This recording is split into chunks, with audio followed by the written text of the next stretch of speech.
아버지 은혜를 감사합니다. 이 시간 하나님께서 예비하신 축복을 우리가 경험하게 하시고 말씀을 통해서 역사하시는 하나님을 만나게 하옵소서.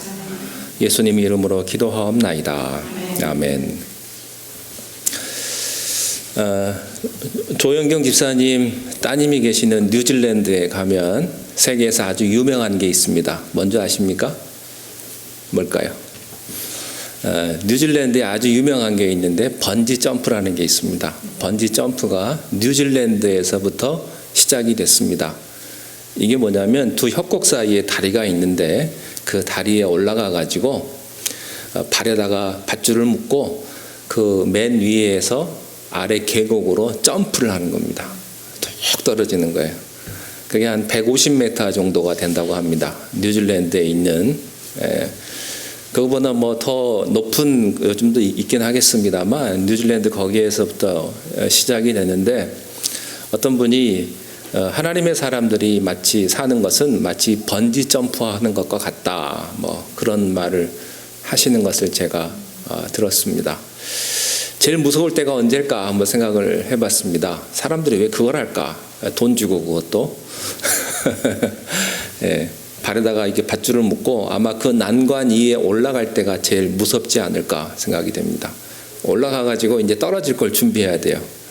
눈을 감고 이제 죽었구나라고서 이제 뛰어내리는데 뛰어내려가지고 한 10초를 내려간답니다. 10초를 떨어져가지고 한번 강물에 닿자마자 퉁 튕긴대요. 그러면 이제 살았구나 하는데 이게 점점점 올라가는 거예요. 그러면 또다시 두려움이 온대요. 이게 언제 떨어질지 모르니까 또. 그러니까 한번 퉁 튕겼다가 위로 딱 올라왔다가 또 떨어질 때쯤 되면 또다시 두려움을 느끼게 됩니다. 이제 또 죽었구나. 하고서 이제 또 떨어진다고 하는 거예요. 예. 우리의 인생이 바로 이 번지 점프와 같이 이렇게 인생의 굴곡이 올라갔다가 내려갔다가 살았다가 죽었다가 이런 인생이라는 겁니다. 근데 가만 보니까 다니엘의 인생이 그랬어요. 다니엘이 15살 때 그때 포로로 잡혀가가지고 맨 밑바닥에서부터 시작을 합니다. 여러분 포로가 무슨 인권이고 뭐가 그의 삶이 뭐가 있겠습니까? 아무것도 없이 그냥 어린 나이에 이제 죽었구나 하고 시작을 했을 겁니다. 거기서 어려움을 이겨내고 18살에 이제 왕의 시험을 잘 통과해가지고 어느 정도의 자리에 올라갔습니다. 잘 가고 있는 것 같은데 갑자기 미친 왕이 꿈을 꾸고 와가지고 내 꿈을 맞추고 해석하라 난리가 벌어진 거예요. 이 꿈을 못 맞추면 너희는 다 죽일 것이다. 근데 거기서 또 하나님의 은혜로 다니엘이 그 꿈을 해석을 하죠. 그리고 나서 그 순간 또 높이 하나님께서 올려주셔가지고 바닥에서 또 죽을 고비에서 하나님 살려주셔서 또 위로 올라가요. 또 30대 초반에 다니엘은 가만히 있는데 그 세 친구들이 신상에 절하지 않으면 풀무불에 던지겠다고 하는 그런 위기를 겪죠. 그때 다니엘은 그곳에 없었습니다만 오늘의 사건에서도 볼 수 있듯이 그것은 아마 다니엘과 그 주변에 있는 세력들을 죽이기 위한 그 정적들의 음모였던 것 같습니다. 그래서 왕을 설득해서 만든 사건이에요. 또다시 위기가 찾아오죠. 다윗 주변에 가장 가까운 사람들을 죽임으로써 다니엘도 무력화시키려고 하는 그런 위기였습니다. 근데 거기서 또 살아나요. 그리고 쭉 갑니다. 느부갓네살이 죽을 때까지. 그리고 그의 나이 58세에 이제 은퇴를 하는 거예요. 느부갓네살이 죽은 다음에. 그러고서 이제 정체기가 계속 가는 거예요. 아무 일도 없이. 그러다가 바벨론이 망하던 539년까지 벨사살의 술잔치에 불려오기 전까지 80이 넘도록 34년 동안 다니엘은 공백기였습니다. 그 후에 나라가 바뀌고 또다시 이제 총리로 불려가는데 그때 나이가 82세입니다. 근데 이 82세 때 오늘 본문에 나온 사자굴 사건이 터지는 거예요. 그러니까 여러분 인생의 이 커브가요. 우리가 인생이 죽었다 싶으면 하나님이 다시 살려주시고 또 죽었다 싶으면 또 다시 살려주시고 또 정체기도 있고 나는 가만히 있는데 나는 괜찮은 것 같은데 내 주변 사람들이 내 가족이 내 이웃이 때로는 죽을 고비에 넘기고 내 이웃 때문에 내가 아픔을 겪기도 하고 힘든 일이 생기고 이것이 바로 우리네 인생의 모습이 아닌가 생각을 해봅니다. 오늘 이 시간에 다루게 될 이 사자굴 사건은요, 다니엘의 인생에서 가장 마지막에 일어난 아주 드라마틱한 사건입니다. 이 다니엘은요, 웬만한 교회 다니지 않는 분들도 이 스토리는 다 알 겁니다. 다니엘이 사자굴에 들어갔는데 거기서 하나님이 그 사자들의 입을 막아주셔가지고 다니엘이 사자굴에서 살아났다.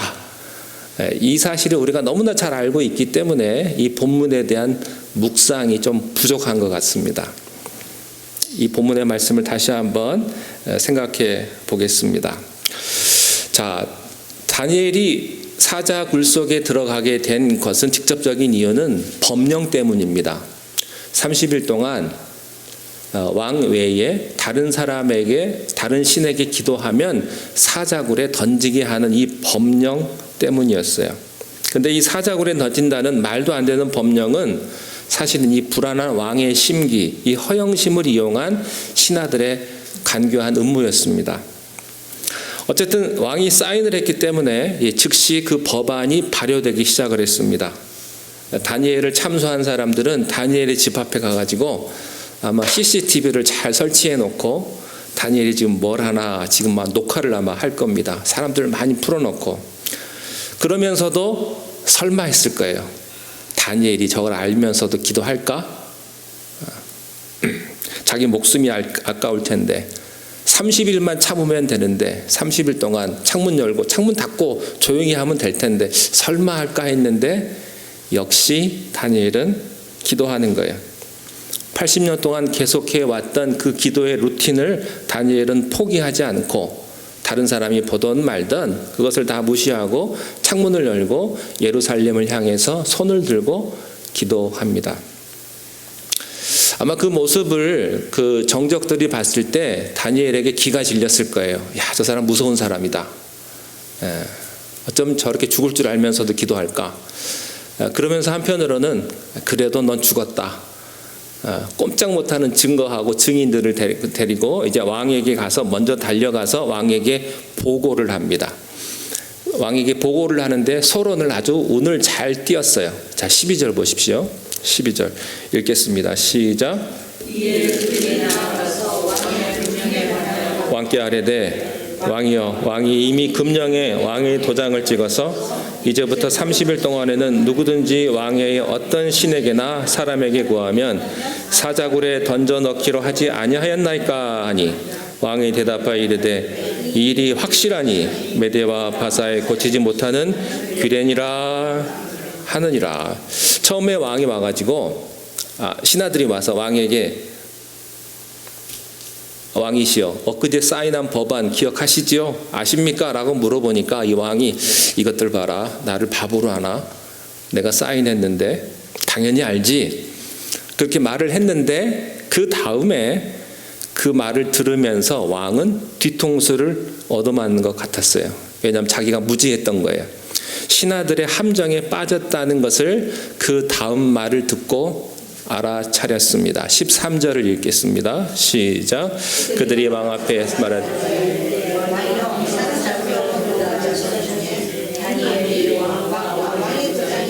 금령을 존중하지 아니하고 하루 3번씩 기도하나이다. 자, 여기서 볼 게 이거예요. 다니엘을 얘기할 때 다니엘이 지금 총리잖아요. 2인자예요. 왕 바로 밑에 총리들 가운데서도 가장 위에 뒀는데 이 사람들이 뭐라고 하는 줄 아세요? 사로잡혀 온 유다 자손 중에 다니엘이, 이렇게 이야기를 합니다. 지금 총리 다니엘이 이렇게 얘기 안 하고 지금 잡혀온 지가 언젠데 지금 15살에 잡혀와서 지금은 80이 넘은 그 나이, 옛날 얘기를 지금 끄집어내가지고 그 포로 출신 다니엘이 이렇게 얘기하는 거예요. 지금 위기의 순간에 오니까 다니엘을 깔아뭉개는 거죠. 다니엘의 출신 성분을 가지고 어디 출신이다, 포로 출신이다를 가지고 지금 이야기하는 거예요. 저는 이 말씀을 딱 보면서 야, 다니엘이 평생 동안 잘 나갔지만 참 쉽지 않았겠구나. 그런 생각을 해요. 이 인종차별이라든지 출신 성분의 차별이라든지 이 자기 출신에 대해서 정적들의 공격이 항상 있었던 거예요. 여러분, 우리가 이민자의 나라 미국에 살지만 사실은 다 이민 왔잖아요. 미국은 다 이민 온 거예요. 네이티브가 어디 있습니까? 네이티브는 인디안들이지. 근데 우리가 조금 늦게 왔다는 이유로 차별을 하잖아요. 그죠? 또 피부 색깔 때문에 흑인이 좀 똑똑하면 막 말도 함부로 하고요. 까맣다든지 아시아인을 노랗다고 한다든지 이렇게 무시하는 게 굉장히 심해요. 너무너무 쉽게 이런 얘기를 하는 사람들이 있죠. 근데 캘리포니아는 좀 덜할지 몰라도요. 이 텍사스 같은 데 가보면 8, 90년대만 해도 그 신학교에 유학 오신 분들 그 신학교에 가서도 그 아시안들이 가는 화장실이 따로 있었다고 합니다. 같이 화장실을 못 썼대요. 지금 이제 거의 은퇴하시는 분들이 처음에 공부하러 왔을 때 그런 얘기들을 하셔요. 그러니까 정적들이 다니엘을 그렇게 폄하해 버린 거예요. 그 유대 포로 출신을 뭐 이런 식으로 말해버리는 겁니다. 다니엘은 평생을 이런 차별 이런 걸 가지고 싸웠어요. 여러분 중에 혹시 내가 미국 사람이 아니고 백인이 아니고 내 출신이 별로고 또 내가 돈이 없고 영어를 못한다고 해서 혹시 그런 자격증이 있는 분들은 용기를 갖기를 바랍니다. 처음부터 영어 잘하는 사람이 어디 있고, 그죠? 처음부터 이 나라에 산 사람이 누가 있다고 감히 차별을 합니까? 다니엘은요 평생 동안 그 공격을 받으면서 살아왔다는 거예요. 총리까지 올라간 다니엘에게 지금 이런 말을 하고 있는 겁니다. 자, 왕은 이 말을 듣고 비로소 이 신하들의 음모의 실체를 파악을 했습니다. 그러면 그렇지. 이 사람들은요 다리오 왕을 높이려고 한 것이 아니고 다니엘을 잡으려고 왕을 이용한 거예요. 자, 14절 보겠습니다. 14절 시작.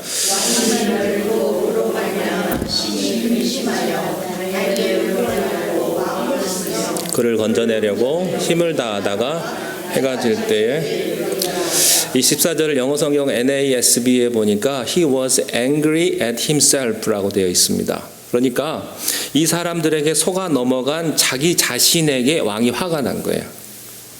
잠시나마 이 신하들이 자기에게 충성하는 줄 알았는데 거기에 속아 넘어가가지고 다니엘을 죽여야만 하는 이 법은 깰 수가 없단 말이죠. 그래서 어떤 명분, 이 법을 돌이킬 수 있는 명분을 찾으려고 해가 질 때까지 참모들을 다 동원해가지고 모든 일을 제쳐놓고 영어 성경에 보니까 하루 종일 아무것도 하지 않고 오직 그 일만 했다고 되어 있어요.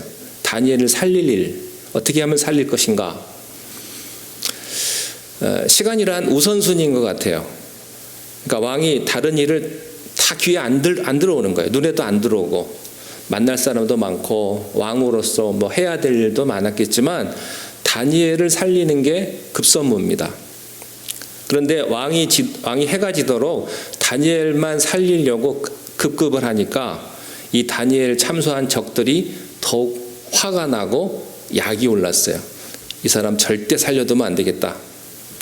어떻게 왕이 우리를 제쳐두고 유대 포로 출신 다니엘을 저렇게 총애할 수 있는가? 그래가지고요 또 떼거지로 몰려와가지고 왕을 압박합니다. 자, 15절 시작. 그 무리들이 메데바 바사의 규례를 아시거니와 왕께서 세우신 금령과 법도는 고치지 못할 것이니이다. 무슨 말입니까?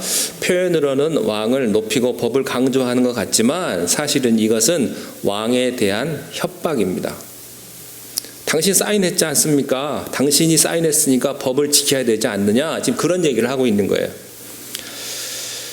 지난주에도 말씀을 드렸습니다만 이 다리오 왕은요 진짜 실제적인 권력자 고레스 왕이 정복 전쟁을 끝내는 동안에 이 메데 페르시아의 임시 과도기 정부의 임시 왕을 그러니까 바지 왕을 세우는 사람이었어요. 또 나이도 62세의 늙은 왕입니다. 그 사실을 자기 자신도 잘 알고 있어요. 그래서 조카 고레스가 돌아오면 자기가 그 왕좌를 내줘야 된다는 것도 알고 있어요. 근데 문제는 자기만 그 사실을 아는 것이 아니고 부하들 모든 사람들이 다 이것을 알고 있다는 겁니다. 생각해 보세요. 신하들이 조금 있으면 이제 권력에서 멀어질 그 왕에게 충성하겠습니까? 우습게 보지. 전부 다 고레스에게 줄선 사람이지 이 다리오 왕 옆에는 사람이 없는 거예요. 안 그래도 외로웠는데, 안 그래도 허수아비 왕인데 갑자기 자기를 높여가지고 30일 동안 충성하겠다고 하니까 그 허영심에 사인했다가 충신 다니엘을 죽일 트랩인지 인지한 거죠. 그러고 보면요, 윗사람이라고 해서 다 윗사람이 아니에요. 실권을 진 부하가 그냥 허울뿐인 왕을 앉혀놓고 좌지우지하는 경우가 얼마나 많습니까? 왕을 세워놓고 센 부하들이 지금 왕을 컨트롤하고 있는 겁니다. 자, 그런데 이제는 다니엘을 구할 명분이 없습니다. 그래서 왕이요, 참 처절한 심정으로 다니엘을 사자굴에 내어주는데, 사자굴로 다니엘을 내보내면서 아주 의미심장한 말을 합니다. 16절 읽겠습니다. 시작. 이에 왕이 명령하되 다니엘을 끌어다가 사자굴에 던져 너의 하나님이 너를 구원하시리라. 이 왕은요, 하나님 믿는 사람이 아니거든요. 이방인에다가 불신자예요. 근데 하나님이 다니엘을 얼마나 사랑하고 다니엘이 하나님을 얼마나 사랑하는지를 알고 있었어요. 다니엘이 주일 예배 시간에만 하나님을 섬기는 사람이 아니라는 걸 알고 있었고, 인생이 잘 나갈 때만 하나님 찾는 사람이 아니라는 것도 알고 있었고, 인생이 한가할 때, 여유 있을 때만 하나님을 섬기는 사람이 아니라는 것을 알고 있었어요. 왕이 보기에 다니엘은 어릴 때부터 하나님을 섬겼고 또 노년이 돼도 계속해서 하나님만을 섬겨온 사람이라는 것을 누구보다도 잘 알고 있었던 거죠. 인생의 최고의 성공을 구가할 때도 또 숨가쁘게 바쁠 때도 예배를 타협하는 사람이 아니라는 것을 알고 있었고, 가장 위기의 순간에도 원망 없이 하나님께 나아가는 사람이라는 것을 알고 있었습니다. 그것을 불신자인 보스 이 왕도 인정을 해준 거예요. 저는 여러분의 동료나 여러분의 주변 사람들이 여러분을 인정해 줄 수 있기를 바랍니다. 예수 안 믿는 사람들이. 그게 진짜예요. 그게 진짜. 저는 교회에서 목사 안수도 마지막 단계에서는 설문지를 돌려야 된다고 생각을 합니다. 이 사람 목사 되는 거 어떻게 생각하냐, 이렇게. 너무너무 요즘에는 그 교회에서 직분이나 목사 안수도 쉽게 주잖아요. 어떤 교회, 침례교회 같은 경우는요, 개교회이기 때문에 교회에서 집사님이 성경 공부 몇 번 하고 목사 안수를 바로바로 주더라고요. 너무 쉽게 주는 거예요. 교회에서 뭐 장로 직분이나 뭐 이런 뭐 권사 직분 줄 때도 설문지 좀 돌려야 돼요. 주변 사람들에게. 거기서 통과해야 돼요, 우리가 사실은. 자, 여러분 보시기에 여러분들은 교회 집사로, 권사로, 또 목사로 어울릴만 할 것 같으십니까? 다른 사람들이 뭐라고 그럴까? 인정해 줄 것 같으십니까? 그럴 만한 신앙인이라고 생각을 하십니까? 여러분, 우리가 불신자들 앞에서 과연 어떤 점수를 받고 있을까 하는 것입니다. 그런데 다니엘은요, 불신자 왕이 보기에 이렇게 평가를 해. 너는 항상 하나님을 섬기는 사람이다. 이것을 딱 인정해 준 거예요. 그러면서 한마디를 더 붙이는 거예요. 너의 하나님이 너를 구원하실 거야. 너는 구원받을 거야. 왕이 그렇게 믿어준 거죠. 마침내 병사들이 돌을 굴려다가 다니엘을 사자굴 속에 던져놓고 이제 문을 막아버렸습니다. 운 좋게 도망 나올 수 있는 출구까지도 다 봉쇄해 버린 거예요. 이제 다니엘은 정말 철저한 나락으로 떨어져 버린 거예요. 저 밑바닥까지. 이제 죽었어요, 진짜로. 죽음까지 간 거예요. 생각을 해보면 다니엘의 인생의 커브가 폭이 굉장히 깊어요. 처음의 위기는 그저 이방신에게 바쳐진 그 음식을 안 먹으면 안 먹는 그 정도였어요. 근데 나중에는 사자굴의 위기까지 오는 데까지 정말로 높이 올라간 것만큼 높이 떨어지는 거예요. 깊이 떨어지는 거예요. 이 폭이 처음에는 좀 작을지 몰라도요. 지금 그의 나이 82세에 가장 높은 곳에 올랐다가 가장 깊은 나락으로 떨어진 것입니다. 우리 믿음의 여정에서요, 이 영적 싸움과 공격은 갈수록 세진다는 거예요. 쉽지가 않습니다. 여러분, 내가 교회 생활 5년, 10년 하면 영적 싸움은 더 세진다는 사실을 기억하시고 유혹도 더 세진다는 사실을 기억하십시오. 목사는 유혹이 없을까요? 그렇지 않습니다. 제일 유혹이 많은 게 목사일 수 있습니다. 교회에서 일 많이 한 사람일수록, 봉사 많이 하신 분일수록 유혹이 더 크다는 사실입니다. 다니엘은 이제 일생일대의 고난으로 떨어진 거예요. 세상 사람들이 봤을 때 이제 다니엘의 운명은 끝난 겁니다. 볼 것도 없어요. 사자굴에 들어갔으니까.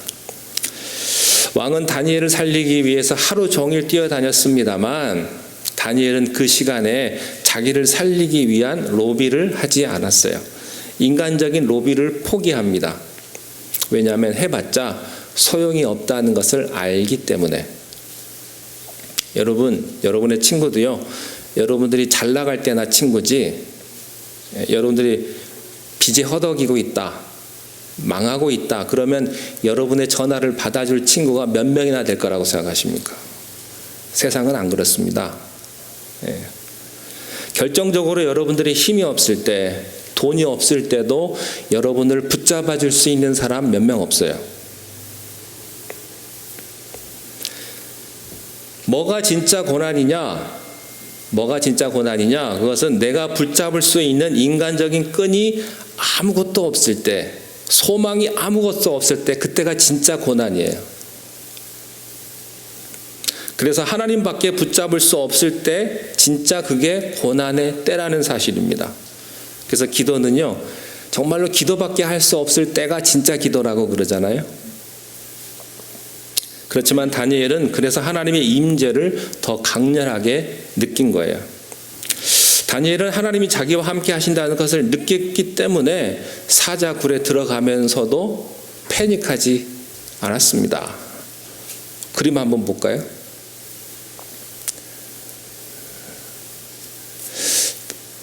사자굴이 있는 곳에 들어갔을 때 다니엘이 무서워하지 않았을 거예요.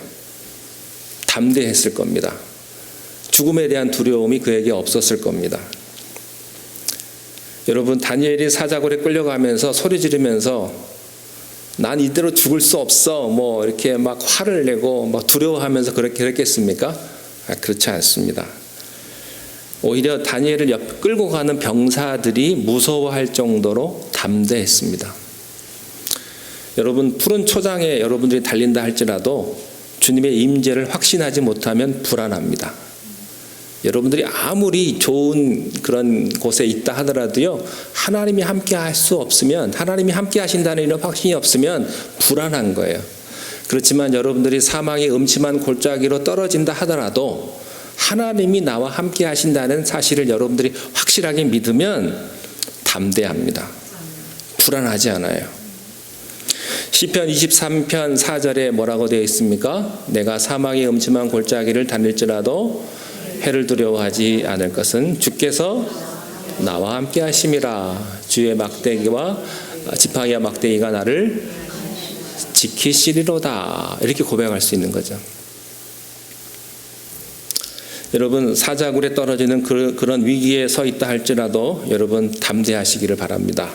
주님께서 여러분과 함께 하실 거예요. 자, 18절에 보면 이제 기적의 새벽이 소개가 됩니다. 18절, 19절 시작. 왕이 궁에 돌아가서는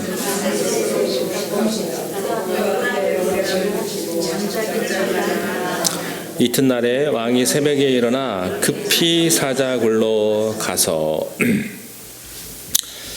자, 다니엘을 사자굴에 집어넣고 돌아온 왕은요, 밤새도록 식음을 전폐하고 오락을 금하고 금식하면서 잠을 자지 못하고 슬퍼했다고 했습니다.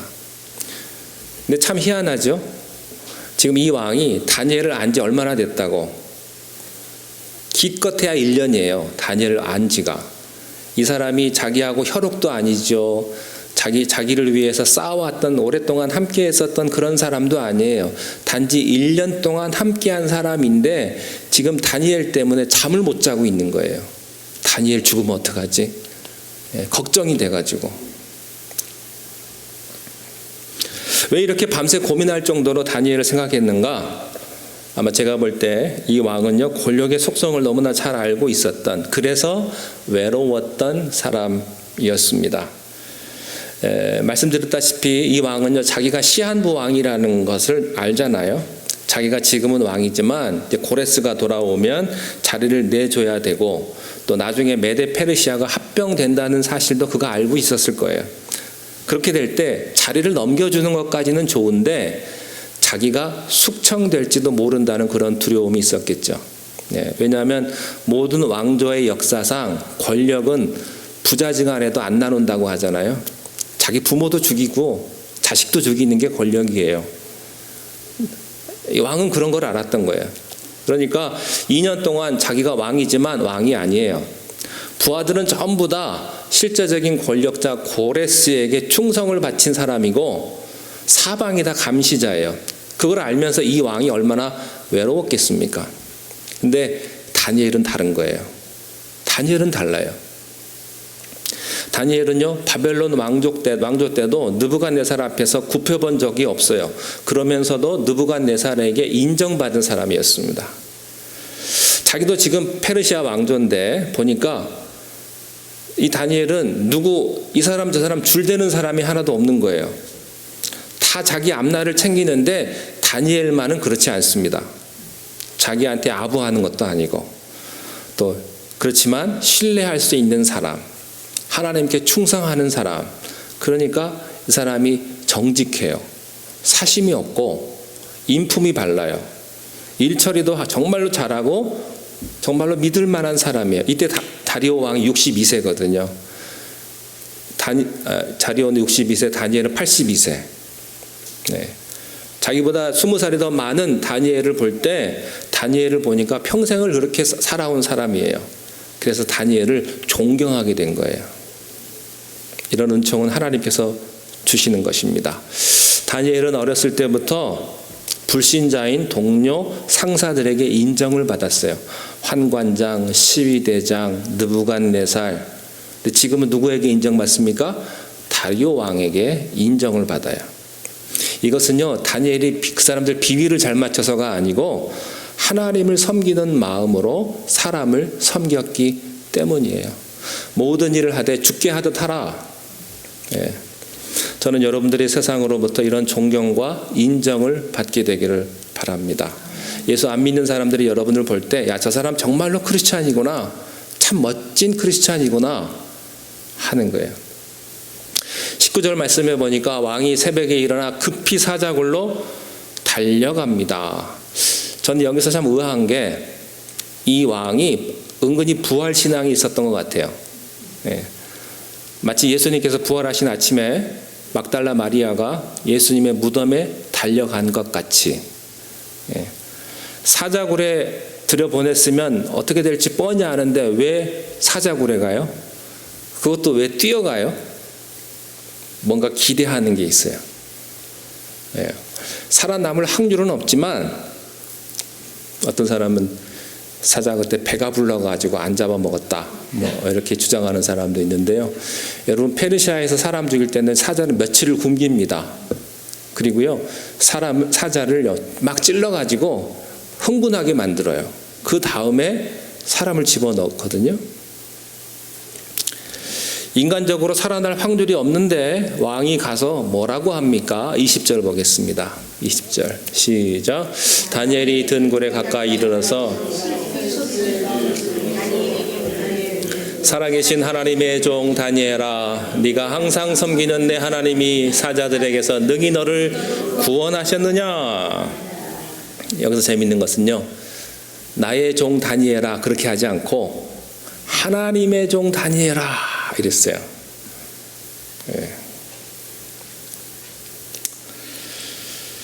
네가 항상 섬기는 내 하나님이 너를 구원하였느냐? 이 땅의 권력자인 나는 너를 구원할 수 없지만 하나님은 너를 구원할 수 있지 않느냐? 왕의 바람이죠. 그런데 이 새벽에 정적을 뚫고 사자 굴 속에서 다니엘의 음성이 들립니다. 21절, 22절 시작. 다니엘이 왕에게 이르되 왕이여 원하건대 왕은 만수무강하옵소서.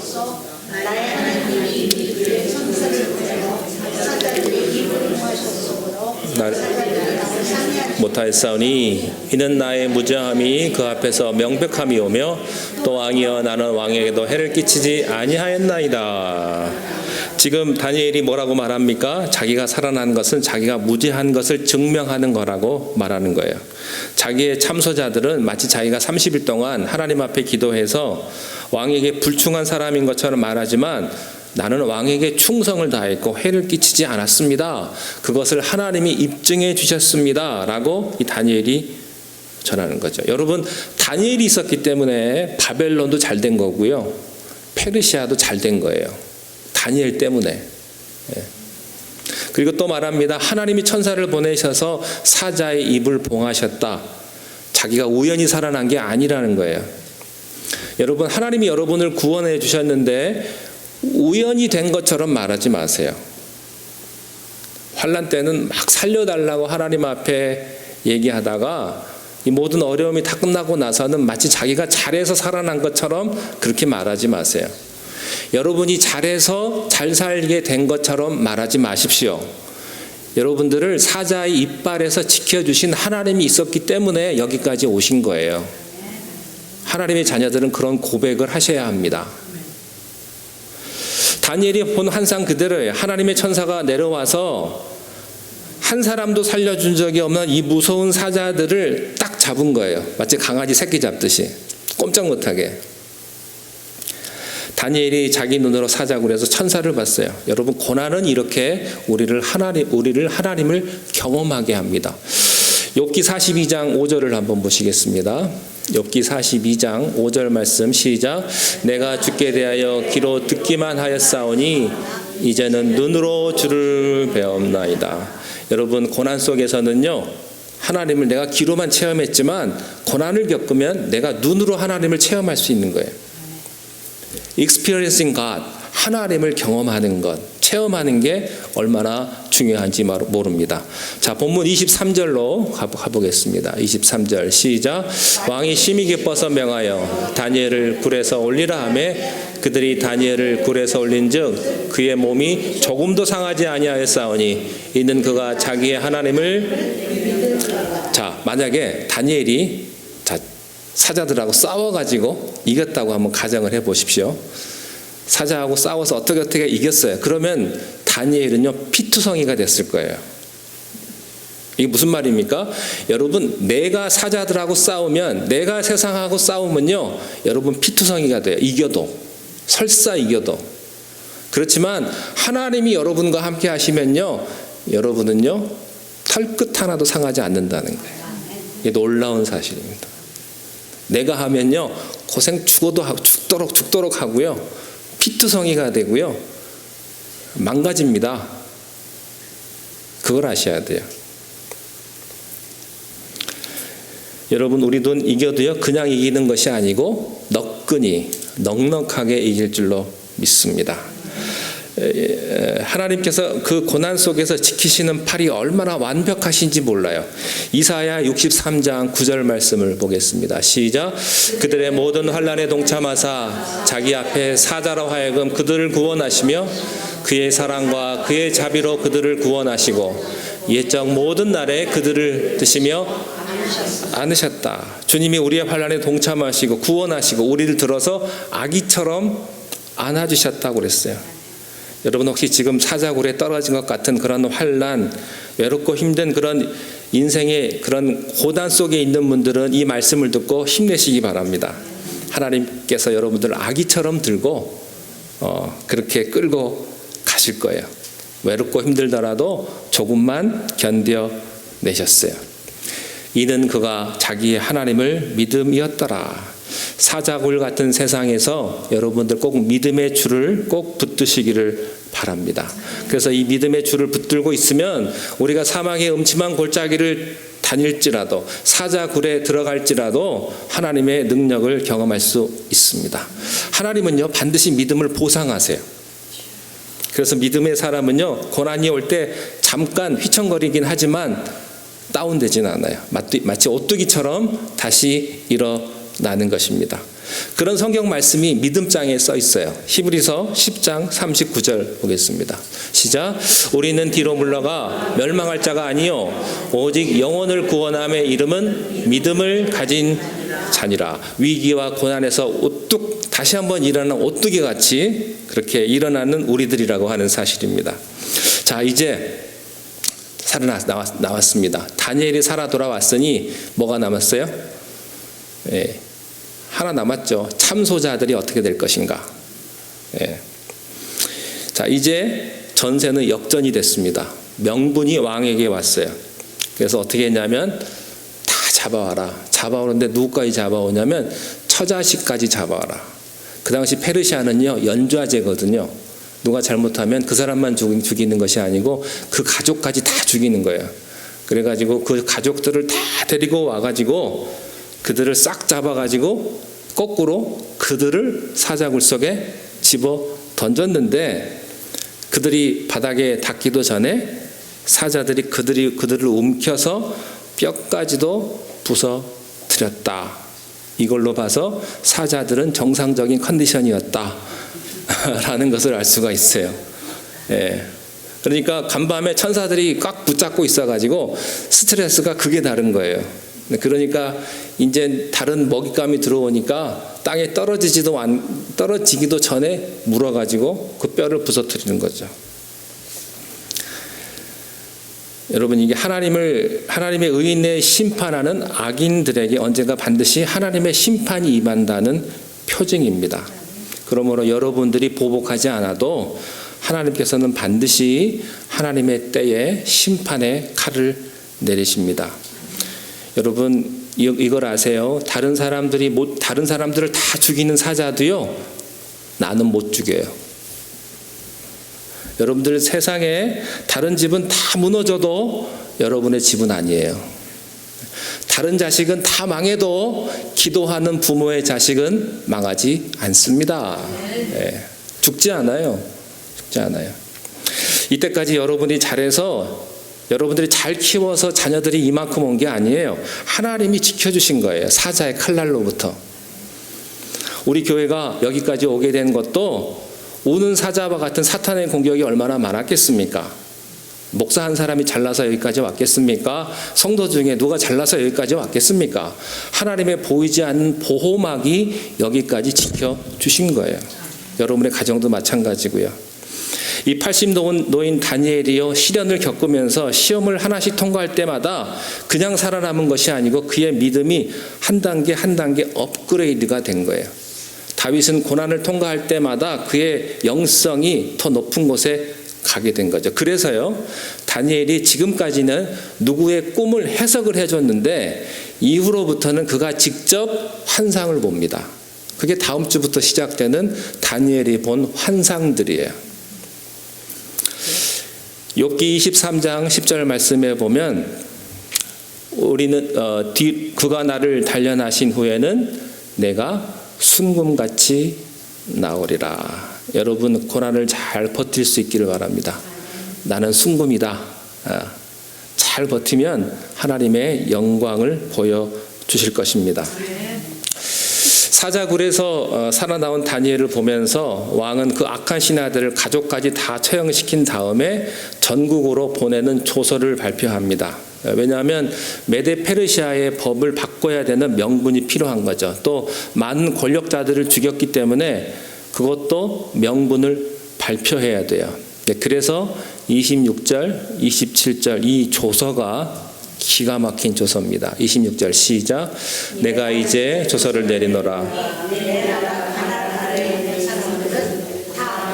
하나님 앞에서 떨며 두려워할지니 그는 살아계시는 하나님이시오 변하지 아니하실 것이며 그의 나라는 멸망하지 아니할 것이요 그의 권세는 무궁할 것이며 그는 구원도 하시며 건져내기도 하시며 하늘에서든지 땅에서든지 이적과 기사를 행하시는 이로써 다니엘을 구원하여 사자 입에서 벗어나게 하셨음이라. 예. 여기서 보면요, 왕이 이 참소자들 때문에 다윗이 죽을 뻔했다 이런 말 안 해요. 그 말 쓰면 거기에 속아 넘어간 자기도 문제가 되니까 그 말을 싹 빼고 오직 다니엘을 구원해 주신 하나님에게 초점을 맞춥니다. 왜냐하면 그 당시에 메데페르시아의 어떤 시스템, 법을 바꾸려면 뭐가 있어야 되냐면 어떤 초자연적인 기적이 있어야 되거든요. 초자연적인 기적이 임하면 예외가 되는 거예요. 그 법이. 다니엘을 사자굴에 던졌는데 사자가 다니엘을 안 죽였다는 거죠. 이것은 신의 징조라는 거예요. 그래서 모든 인간의 법을 바꿀 수 있는 명분이 된 겁니다. 그러면서 왕이 하나님을 찬양하는데 이 찬양시를요 그대로 옮겨가지고 예배 시간에 써도 될 찬양시를 이방 왕이 쓴 거예요. 기가 막힌 시입니다. 어떻게 불신자 왕이 이런 하나님에 대한 찬양을 할 수 있을까? 그것은 다니엘을 통해서 하나님을 받기 때문입니다. 여러분, 불신자들은요 성경이 없어요. 성경 안 봐요. 예배도 안 드리죠. 당연히 성경 공부도 안 하죠. 그들이 볼 수 있는 유일한 성경은 뭔지 아세요? 예수 믿는 사람들이에요. 그거밖에 없죠. 그 사람들이 뭘 보고 하나님을 알겠습니까? 여러분들을 보고 하나님을 짐작을 하는 거예요. 이 왕은 다니엘을 보고 하나님을 짐작해서 쓴 게 이거라고요. 놀랍지 않습니까? 이 사람의 나라는 이 땅이 아니구나. 사자굴에서 살리신 하나님, 그가 성경 공부에서 배운 게 아니고요. 다니엘을 통해서 배운 겁니다. 고린도후서 3장 3절을 한번 보시기 바랍니다. 시작. 자기들을 사로잡아 각 적국의 땅에서 온 마음과 온 뜻으로 주께 돌아와서 주께서 그들의 조상들에게 주신 땅과 주께서 택하신 성과 내가 주의 이름을 위하여 건축한 성전이 있는 곳을 향하여 기도하거든. 여러분이 하나님의 영광을 보여주는 도구예요. 이후에 다윗의 인생은 더 힘차게 빛이 납니다. 자, 결론 28절 마지막 절 한 번 더 읽고 마치겠습니다. 28절 시작. 이 다니엘이 다리오 왕의 시대와 바사 사람 고레스 왕의 시대에 형통하리로다. BC 539년에 이 과도기 정부가 들어와서 2년 후에 이 정부가 끝이 납니다. 이때 다리오 왕이었는데 나중에 2년 후에 고레스가 정권을 받고요. 그리고 나서 530년에 고레스가 죽습니다. 이게 전체가 한 10년이에요. 그러니까 82세 때 페르시아의 총리가 된 다음에 92세 때까지를 이야기하는 거예요. 90이 넘어서까지 다니엘이 살았다는 얘기죠. 여러분의 인생의 말년에 이런 축복이 있기를 바랍니다. 형통한 축복, 하나님이 함께 하시는 놀라운 축복을 여러분들이 경험하시기를 바랍니다. 기도하겠습니다. 하나님 아버지, 다니엘의 인생을 우리가 보면서 그가 오직 하나님만을 섬기며 하나님 앞에 기도하기를 쉬지 않았던 그의 모습 속에 또한 하나님의 영광이 나타남을 우리가 봅니다. 우리의 삶에서도 하나님 앞에 영광을 돌리며 우리 평생에 하나님 앞에 기도하며 주님과 함께 동행하는 귀한 삶을 우리가 살게 인도하여 주옵소서. 하나님을 섬기며 하나님 앞에 나아가는 자는 세상의 어떤 어려움과 어떤 사자의 위험 속에서도 우리를 지키고 보호해 주신다는 말씀을 또한 감사합니다. 우리가 오직 주님만 바라보며 이 세상의 어떤 어려움 속에서도 흔들리지 아니하고 믿음으로 살아가는 하나님의 백성들이 다 되게 하옵소서. 예수님의 이름으로 기도하옵나이다. 아멘. 하늘에 계신 우리 아버지여, 이름이 거룩히 여김을 받으시오며 나라의 임하옵시며 뜻이 하늘에서 이룬 것 같이 땅에서도 이루어지이다. 오늘날 우리에게 일용할 양식을 주옵시고 우리가 우리에게 죄 지은 자를 사하였던 것 같이 우리 죄를 사하여 주옵시고 우리를 시험에 들게 하지 마옵시며 다만 악에서 구하옵소서. 나라와 권세와 영광이 아버지께 영원히 있사옵나이다. 아멘.